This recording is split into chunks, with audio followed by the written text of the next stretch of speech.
Starting a new job can be nerve-wracking, especially if it's your first job ever or if it's your first job in the field you've been trying to get into. I asked a bunch of experienced people in a Swedish Women in Tech group about what they wish that they had learned before they started their first job, and I got a ton of super good answers. So in this video, I have collected and expanded on all of those answers. So this is a full run through of what expectations your boss most likely has on you when you start your first job. Okay, so first thing first, I know that you're probably super nervous when you start your new job, and that's fine, like it's totally normal, but it should be that happy, excited, bubbly kind with butterflies in your stomach, not the depressing ancient kind that's like making you feel down and just makes it super stressful for you to even think about starting that new job. They hired you for a reason. You were the best they could get. Literally, they hired the best person for the job. I know that you want to impress your colleagues and your boss the first time you meet them, and that's the way to go. You really should be trying to impress them,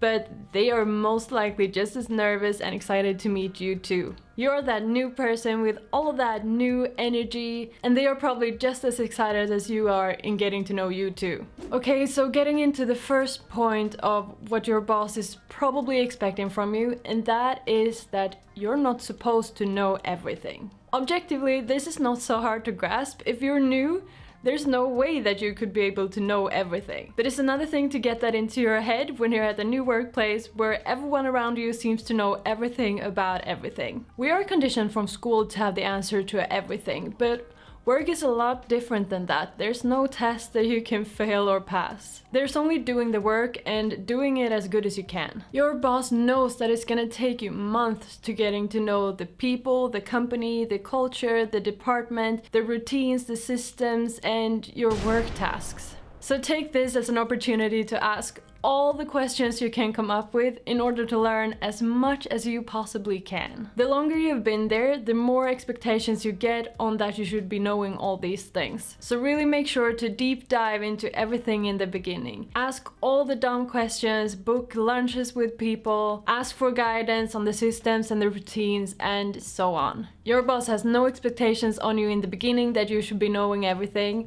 but that's just gonna increase with time, so make sure that you take the opportunity and learn all of those things in the beginning. The second thing is very closely related to the first one, and that is that it's okay to be a beginner. Even if you're super experienced in writing reports, knowing about the stock market, or you're hired because of your amazing people skills, there are a lot of aspects of the work that you're going to be an absolute beginner in. There are going to be systems you've never used, methods and routines that you've never heard about, and it's important for you to know that it's fine to be an absolute beginner at that. Even though you're maybe hired to be an expert at something, you're always going to be a beginner at something else, and all workplaces differ from each other. So there's always going to be things that you have absolutely no clue about. The thing that you need to get rid of is the tiny person in your brain telling you that you're not good enough. They employed you because you're a good person, not because you're an expert at everything. And heck, even if you were an expert and were employed to be that expert, there's always gonna be things that you're a beginner in. So take the time to learn everything that you need in order to do a good job. Complex problems take time to solve. At school, we get a task and are supposed to solve that in a specific time, and then we're assessed based on whether if we get the answer right or wrong. In the corporate world, things don't work like that. Some tasks are going to take months to solve, and you're going to do wrong a lot of times on the way until you get to the final solution. No one is expecting you to solve everything in a week. Some tasks are super complex and require input from several different people and systems and departments, and might be fully reliant on that someone way above your head makes the right decision. You haven't failed if you've run into a dead end.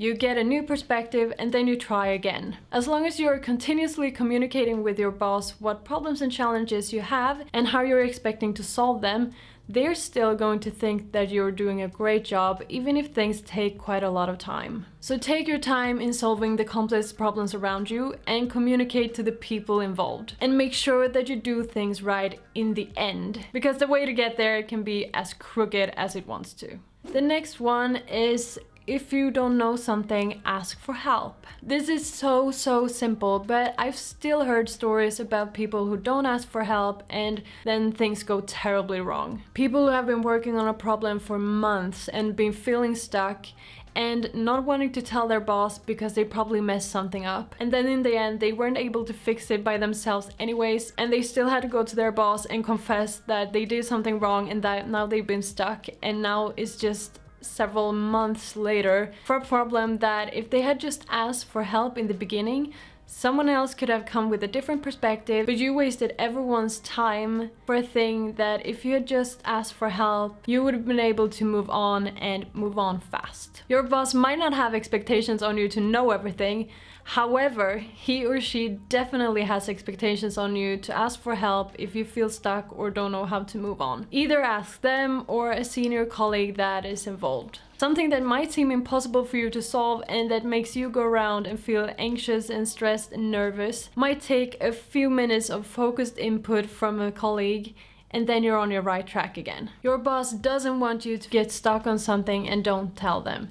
Just ask for their help. The next expectation that your boss has on you is that you should communicate your thoughts and your ambitions. Your boss is no more of a mind reader than you are, and they don't want to guess what's going through your head. Tell them about your plans, ambitions, and what you think. If you think something is totally wrong, tell them. In a smooth and street smart way, of course.